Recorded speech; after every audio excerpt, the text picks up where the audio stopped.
Hello guys, how are you? So here's the complete newspaper analysis of 12 to 14 June 2021. Let's start the session. So ये बहुत बच्चों की मेरे पे request आ रही थी कि सर आपका कोर्स जो है बहुत महंगा है सब मेरे को डायरेक्ट ही लिख रहे थे। तो फिर हमने सोचा ठीक है, हाँ इसको कम कर देते हैं। तो ये हमने नया उसी कोर्स को थोड़ा अच्छा मॉडिफाई कर दिया है, शौर्य 2021। इसकी हमने प्राइस रिड्यूस कर दिया, 4999 का ये हो गया है। तो कोई भी चाहे इसको, ये आपको पता है इतना महंगा आपको लग रहा था, अब हमने सोचा कि किसी तरह बच्चों का ही फ़ायदा किया जाए, तो इसको आप ले सकते हैं। इसमें भी ये तो हमारे स्टडी फंडा की तरफ से था। फिर मैंने और बोला सर को, जो हमारे प्रवीण सर हैं उन्हीं का है स्टडी फंडा, वही हेड हैं, सीईओ हैं। तो उनको मैंने रिक्वेस्ट करा कि ये भी थोड़ा सा महंगा ही रहेगा, अब हम थोड़ा कर रहे हैं तो फिर ढंग से कर ही देते हैं। तो इसमें आपको 1000 रुपीज़ का और डिस्काउंट हम दे देंगे। आप ये कोड यूज़ कीजिएगा, शौर्य। जो ये हमारे कोर्स का नाम है शौर्य 2021, यही कोर्स का नाम है, इसी को हमने कोड बना दिया है ताकि आप लोगों को परेशानी ना हो। तो आप जाके हमारी ऐप में जाके इसको डाउनलोड कर सकते हैं और यहाँ से कोर्स परचेज कर सकते हैं। इसका प्राइस जो है वो 3999 ही कर दिया हम, इसमें और 1000 रुपीज़ डिस्काउंट में और दे दिया हूँ। तो आप इसमें सब कुछ है, वही जो पहले वाले में था सब कुछ इसमें है। तो आपको परेशान होने की ज़रूरत नहीं है। पेपर उनके video lecture, PPT, test series, videos, test series सब कुछ इंक्लूड है। तो आप इसको इनरोल कर सकते हैं। कोड याद रखिएगा शौर्य 2021, तो इससे आपको 1000 रुपीज़ का ऑफ मिल जाएगा। फिर भी अगर किसी को कुछ डाउट है इस कोर्स से रिलेटेड तो नीचे व्हाट्सएप नंबर है, आप उस पर इंक्वायरी कर सकते हैं। तो इसमें प्लीज़ इनरोल कीजिएगा, ठीक है। आगे चलते हैं।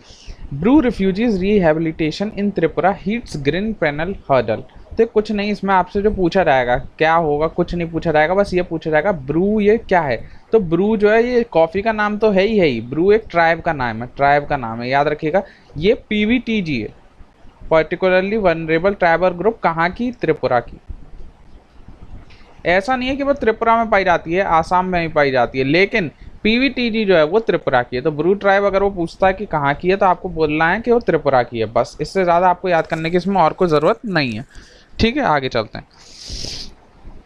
Centre take steps to engage with Jammu Kashmir party. तो सेंटर का ये बिल्कुल काम का नहीं है, अपने काम का है। बस इसमें एक वर्ड जो यहाँ पे लिखा है गुपकार डिक्लेरेशन, बस ये वर्ड, क्योंकि ये डायरेक्ट पूछा जाएगा। ऑलरेडी किसी पीएससी में पूछा जा चुका है Gupkar declaration, sir Punjab PSC में पूछा था।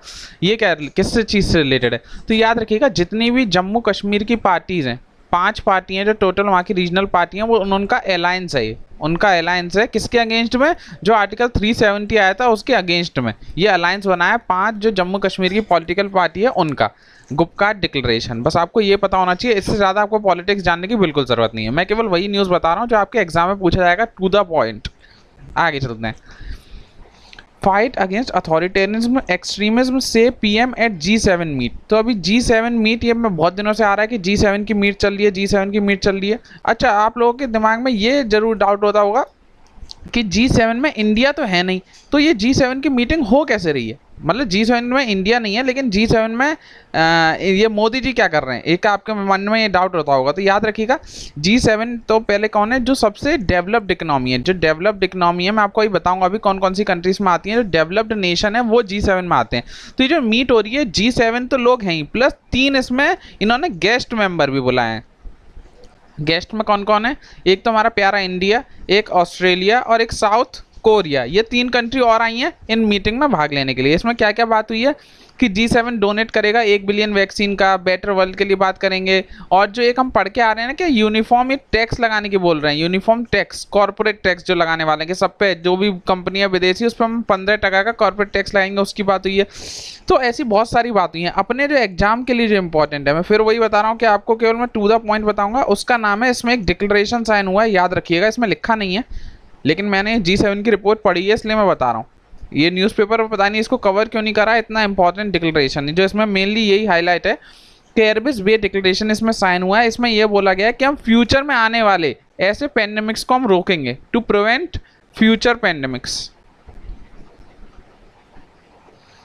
तो आपको याद रखना है क्या है कैरबिस डिक्लेरेशन, क्या है? टू प्रिवेंट फ्यूचर डिक्लेरेशन है, G7 में साइन हुआ है, ठीक है। G7 में इंडिया नहीं है, एक चीज़ आपको ये याद रखनी है, ठीक है। ये तो छोटी छोटी हमारी न्यूज़ हो गई। G7 में कौन कौन है मैं आपको बता चुका हूँ, ये हैं जो इधर लिखे हुए हैं। इसकी शॉर्ट ट्रिक है जो मैं आपको उस दिन भी बताया था, जूस पिलाओ गर्लफ्रेंड को, ये इसकी ट्रिक है G7 की। पहले G8 में रशिया होता था, पहले G8 ही होता था, फिर रशिया बाहर हो गया ड्यू टू क्रीमियन वॉर्स की वजह से, तो अभी G7 रह गया। जो भी G7 कंट्रीज के पार्ट हैं, मेंबर हैं, वो G20 के भी मेंबर हैं। तो G7 के जो मेंबर हैं वो G20 के ही मेंबर है। India is not a member of G7, not a member of G8, but a member of G20। India जो है G20 का मेंबर है। ठीक है, इतना आपको पता होना चाहिए। आगे चलते हैं। IIP edges up 0.08% in April with same month in 2019। तो IIP क्या है, मैं बहुत बार आपको बता चुका हूँ।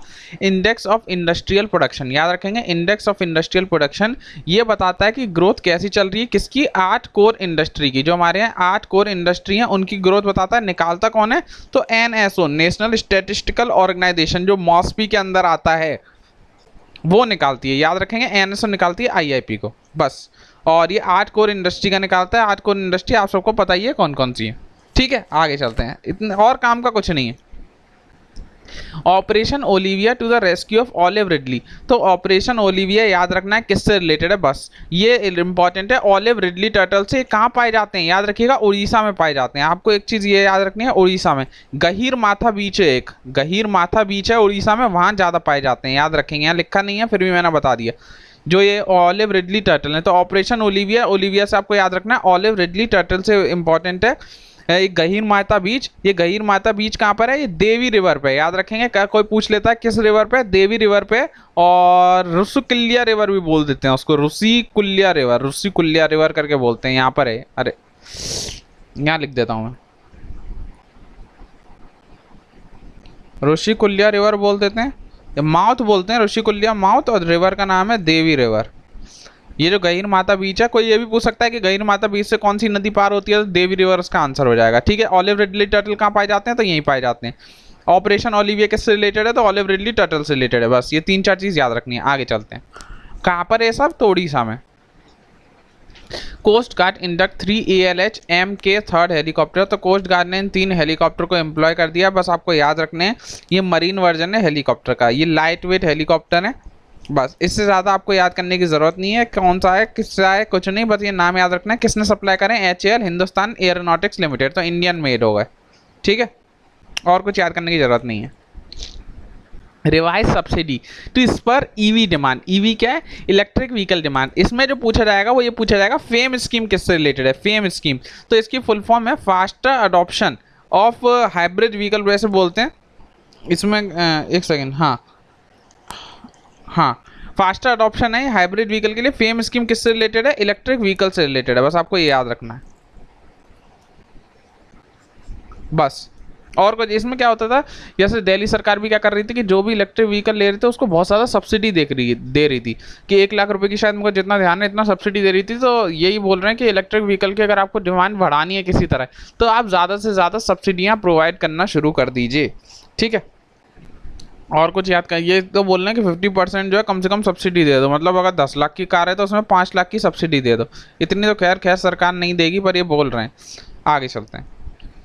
Tree of coffee family discovered in Andaman Nicobar. तो ये लालजी के नाम पर रखा गया। ये एक वहाँ देख रहे थे साइंटिस्ट हैं, इन्हीं के नाम पे इस स्पीसीज का नाम रखा गया। बस आपको याद रखना है, पस्तोरिया लालजी is the first record of genus प्रोस्टिया इन इंडिया। तो ये पाया गया, ये क्या है, कॉफ़ी है। कहाँ पे पाई गई है, अंडमान एंड निकोबार में। बस और कुछ याद रखने की ज़रूरत नहीं है, बस इतना ही याद आपको रखना है। Has been assessed by critically endangered based on the international convention. और कुछ याद करने की ज़रूरत नहीं है, कहाँ पे पाई गई है, कॉफ़ी पाई गई है, क्या नाम है, बस। इससे ज़्यादा वैसे तो आपके एग्जाम के लिए इतना इंपॉर्टेंट नहीं है, CSE के लिए इंपॉर्टेंट है। आप में इतना डिटेल में नहीं पूछा जाता है। ये अपना मॉडर्न हिस्ट्री का पार्ट चल रहा था। तो हमारा नेक्स्ट पार्ट है साइमन कमीशन, जो कि 1927 में आया था। ये क्यों आया था, ताकि रिव्यू कर सके जो गवर्नमेंट ऑफ इंडिया एक्ट 1919 है, जो मॉन्टेगू चैम्सफोर्ड रिफॉर्म बीस जैसे बोलते हैं। इसमें जो भी मेंबर आए थे साइमन कमीशन में, वो 7 मेंबर टोटल थे, सारे के सारे ब्रिटिशर्स थे। तो भाई आप इंडिया की समस्या, आप इंडिया के लिए एक्ट ढूंढ रहे हो और इंडिया का एक भी मेंबर नहीं है, तो कांग्रेस ने मद्रास सेशन में इसको बॉयकॉट कर दिया। इसी रीजन पे बॉयकॉट कर दिया, क्यों, क्योंकि इसमें एक भी मेंबर तो इंडियन था ही नहीं। तो भाई आप इंडिया की समस्या ला रहे हो, इंडियन मेंबर है ही नहीं, सबने बॉयकॉट कर दिया। लेकिन ये 2 लोगों ने बॉयकॉट नहीं करा था, यूनियनिस्ट लोगों ने और जस्टिस पार्टी ऑफ मद्रास, इन 2 लोगों ने बॉयकॉट नहीं करा था, बाकी सब लोगों ने बॉयकॉट कर दिया था। तो ये साइमन कमीशन हो गया। इसके आगे चलते हैं। जैसे ही इसको बॉयकॉट करा उसके बाद नेहरू रिपोर्ट आ गई, नेहरू को अप्रूव, रिपोर्ट को अप्रूव करा था आईएनसी के कोलकाता सेशन में, अगस्त 1928 में आई थी। नेहरू रिपोर्ट में क्या क्या, रिपोर्ट में क्या क्या चीज़ लिखी गई थी, तो डोमिनियन स्टेटस की मांग की गई थी कि डोमिनियन स्टेटस होना चाहिए, सेपरेट इलेक्टोरेट को रिजेक्ट कर दिया गया था। ये याद रखेंगे, ये वर्ड से बहुत ज़्यादा क्वेश्चन होते हैं। जब रिजेक्ट कर दिया था इसीलिए जिन्ना साहब हमसे रूठ गए थे। इसी नेहरू रिपोर्ट के बाद जिन्ना साहब बिल्कुल रूठ गए थे क्योंकि सेपरेट इलेक्टोरेट की बात को रिजेक्ट कर दी थी। सीट रिजर्व और मुस्लिम आर्यन माइनॉरिटी, इन्होंने ये तो बोला था कि जहां जहां मुस्लिम लोग माइनॉरिटी में वहां हम सीट रिजर्व कर देंगे उनके लिए, लेकिन हम सेपरेट इलेक्टोरेट नहीं होने देंगे। यूनिवर्सल एडेंट फ्रेंचाइजी मतलब 18 साल से जो भी ऊपर है उसको वोट देने का अधिकार, ये बोला गया था। सेकुलर स्टेट बनानी है, इक्वालिटी लाना है मैन और वुमेन के बीच में, और जो वर्किंग क्लास और ट्रेड यूनियन है उनको फ्रीडम प्रोवाइड करानी है। तो ये सारा नेहरू रिपोर्ट में बोला गया था। पूछा जाता है what are the parts of Nehru report. Jinnah ने रिजेक्ट कर दिया था एंड वन सेपरेट इलेक्टोरेट, जैसा मैंने आपको बताया कि जिन्ना जी नाराज हो गए थे इसके बाद कि हमें तो भैया सेपरेट इलेक्टोरेट चाहिए।